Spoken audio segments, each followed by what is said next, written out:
Welcome to the Market Mindset. We are the hub for news, results, and CEO interviews focusing the junior commodities sector.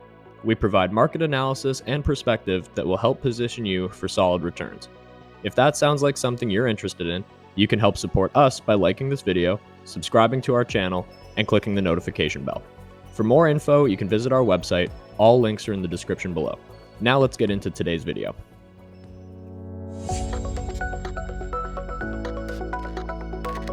Good morning, everyone. Happy 2023. This is one of the first interviews of the year. And we've got good friend Simon DYAKOWSKI, who is the CEO over at Aztec Minerals. We want to catch up with Simon. We've done some interviews in the past. We want to see, they put out news yesterday. We want to check up to see how the year fared on their two major projects, two emerging discoveries in North America, as well as what's the plan moving forward. So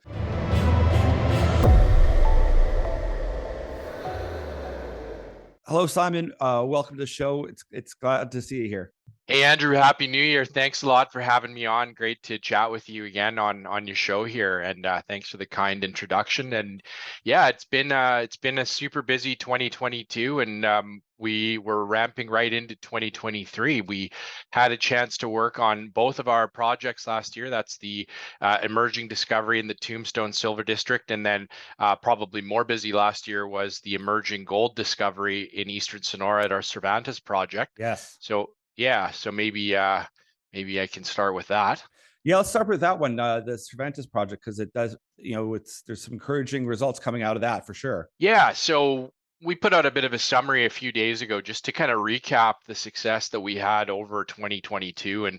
And in summary, we drilled 37 holes over two programs, one earlier in the year and then one that ran from the summer into the fall. And we got about 7,800 meters of drill testing done. It was a mix of both RC and oriented core. And the key takeaway for us is that the California zone, which is an area of the property of one of several targets that we have on the property, but that's had the most drilling and success so far, has grown substantially. So almost every single hole that we put into that California zone ridgeline encountered very meaningful widths of from surface oxide gold. The headline holes there were 137 meters, averaging just about 1.5 grams gold, 165 meters. This is from the collar, averaging 1 gram gold. Another hole hit 152 meters at 0.87, and there's a whole list of highlights that I could go through. But the key is that we're really now growing this oxide zone. It spans about 900 meters east-west. We're seeing continuous mineralization down to about 170 meters in depth vertically.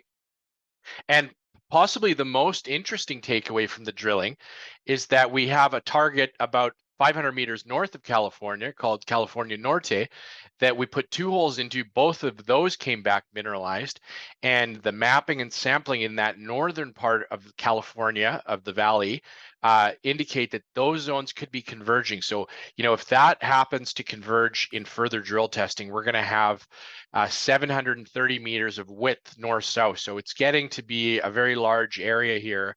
And again, this is just one of a dozen targets that we have on the project. So we had a great year. The drilling did catch the attention of a mid-tier gold producer.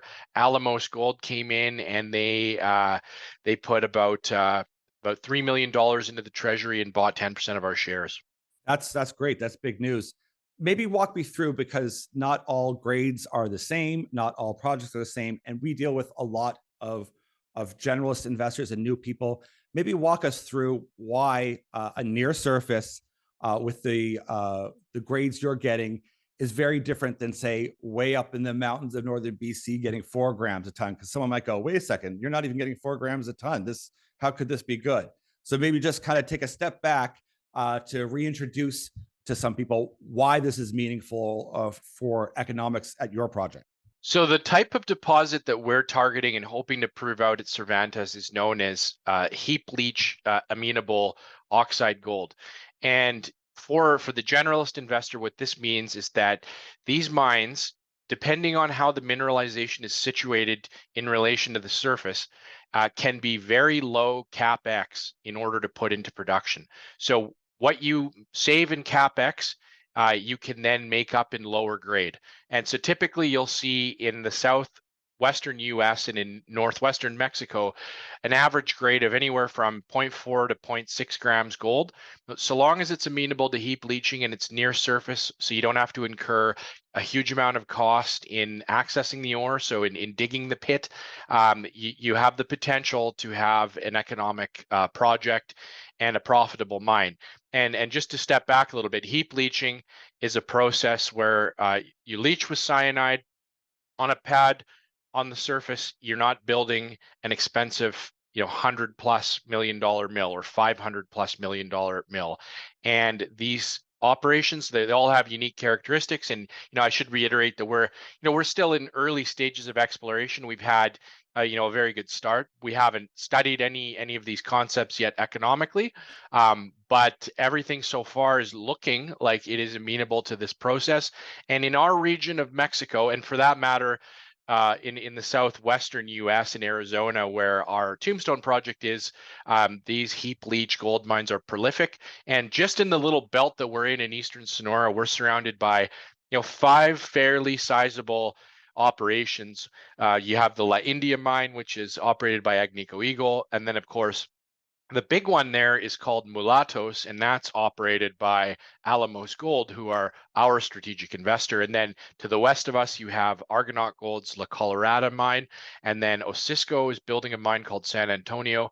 And then a very well-known and successful project is Santana, which is to our south, and that is being developed by a company called Minera Alamos. So it's a great area, and and hopefully that was a good broad brush explanation of heap leaching for you.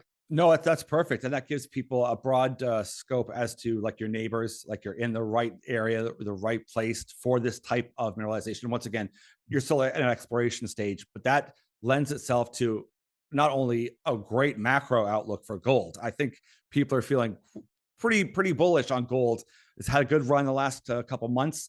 I think the crash of crypto is going to help it solidify in people's minds that, listen, we need to look at precious metals again.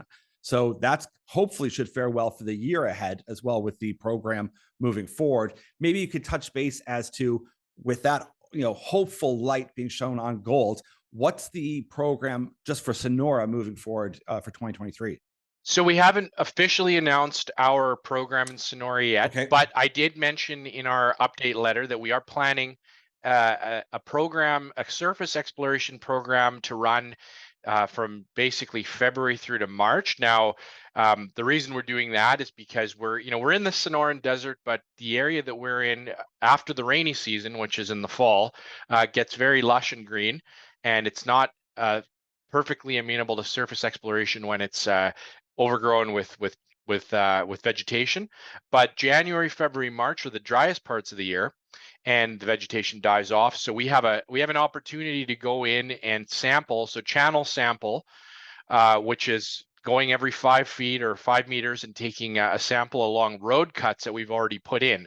So we've driven in about 5 kilometers of roads to access the various drill pads that we've used, and we haven't yet tested that bedrock that we've exposed. And that's really critical in helping us aim the drill in the next round of drilling. So all of that is really crucial to getting a very a successful program set up for the next time that we're drilling.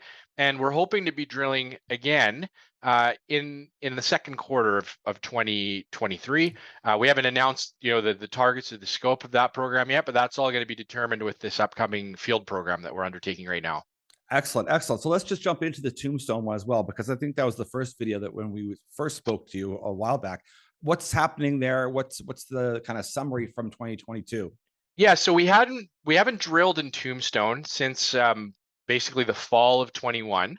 But we still love the project, and what we were doing at Tombstone over the last year, when we were obviously quite busy on the ground in Cervantes, was we did a lot of desktop work, and what we've been doing is compiling as much data as we can, and there is a lot of data on the Tombstone Silver District, and putting it into 3-dimensional space to help expand on the drilling that we've already completed on the project. So when we chatted on Tombstone a couple of years back, our focus there was proof of concept. Actually, the image behind me is the Tombstone pit that I'm about to refer to. So, there was a period of heap leach mining in Tombstone in the 1980s. And then way before that, there was underground mining down to 1,000 feet deep of bonanza grade silver. That's why Tombstone is famous, is because of, obviously the shootout at the OK Corral. But why was there a corral there and a town there? It's because of the silver mines. And most of the production from the silver mines in Tombstone actually came from one mine called the Contention Mine. And that Contention Mine is right behind me in this image.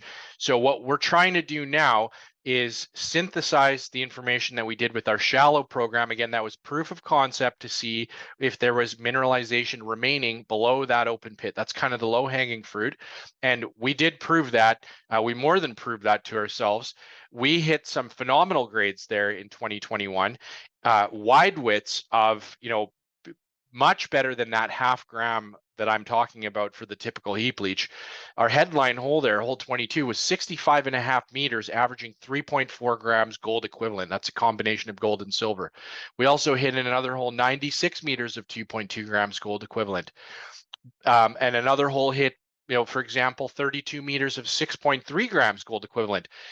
But what we want to do now is we want to actually drill deeper. So when we were drilling those last two campaigns, it was with reverse circulation. It was with a percussion drill. And, for the generalist investor, the limitation on that kind of drilling is when you hit the water table, it gets tricky to go deep. So all of our holes were basically limited to about 100 to 150 meters. We haven't been able to get down to where the lower levels of mining were in 1910 to 1915. And those are between 600 and 1,000 feet. So, 200 to 300 meters below the surface. And in order for us to drill test those, we need to come in with a diamond drill.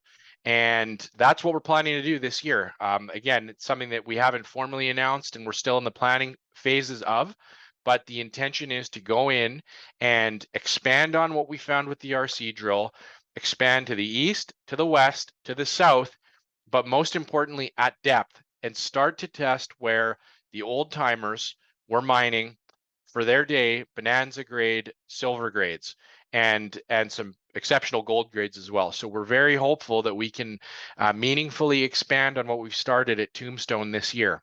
Well, and I'll say, I mean, sometimes we say the stock price doesn't necessarily reflect, how the company is doing, but I would say with how bad the market's been, especially in a lot of mining stocks and ones that we even like, you guys have held up very well for the past year to date. I mean, you're up 5 cents actually from year to date. So your shareholders and those that are invested are believers. They're liking what they're seeing because almost everybody else has really struggled with this awful market, and there'd be every excuse to say, listen, we're down, but we got good news. So the market's responded in a very tough market quite well to what you've done. Yeah, thanks. I mean, it has hung in there. I mean, flat is okay. We're in this to make money on the shares. I'm not happy that it's flat. But I do think that we've been doing the necessary work to when the shift in sentiment does come, which will benefit obviously everybody. We'll have a clear runway to showcase to investors, how undervalued our projects are, and really showcase how we believe that we can extract significant value from continuing to explore both. So I think we're well set up for that. And I don't have a crystal ball for gold and silver, but we are up about $200 off the lows here or more on gold, and then silver's kind of hovering around 24.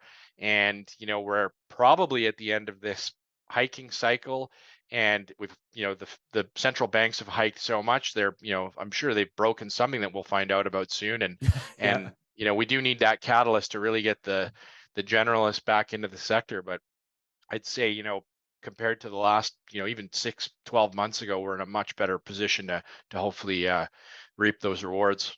Yes. Yeah. We've certainly gone through a lot of pain, which is optimistic because, I believe too, when we're off to the races again, there'll be a rush. I mean, I think the money will start flowing. Everyone's kind of waiting to see who makes the first move. But, I think it's important because no one can tell when that's going to happen, as people are looking at companies that are hanging in there, that are doing the work, and that are interesting projects before they go. Because like you said, no one knows when things go, but when they do, they move fast. And it's great to see the success you've had this past year. And we're definitely going to be paying attention to see how both projects are coming along in this year. I think it has a good potential for you guys for sure. Yeah, no, we're really excited, and it should be a good year. And again, that tailwind will make all of us a lot happier when it comes. Perfect. Well, I really appreciate the catch up. All the best, and hopefully we'll see you at one of the shows. And if not, we'll talk to you real soon. Yeah, Andrew, great to catch up, and yeah, we'll see you at VRIC or the Roundup for sure. So have a great day. Much appreciated. All the best. Take care.